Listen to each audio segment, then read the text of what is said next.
Hello everyone. Today is Implant Mondays. Like we will talk about any implant queries you have.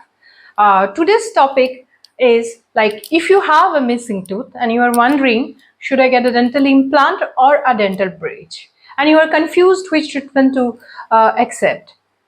Now pause for a while and let's discuss which option should be better for you.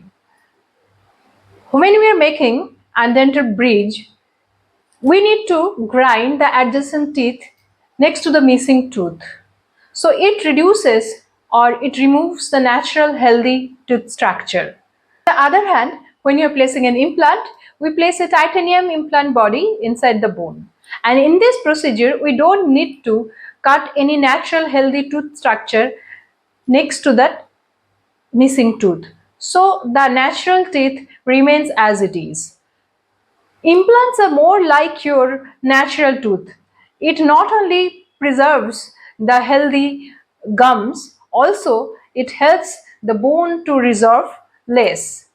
Usually, when you're placing a bridge, we have to have a better maintenance because the adjacent tooth are more prone for food lodgement, and if you are not kept it clean, it can cause in future caries or another gum diseases. But in an implant cases, implant doesn't get caries. Moreover, you will chew normally like you have a natural tooth.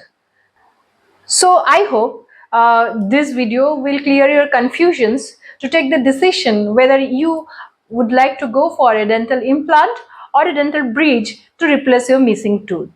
Write in the comment section which option would you like. I'm Dr. Swagata Dev and this is Implant Mondays, and I will answer all your queries on dental implants. Thank you and see you next week.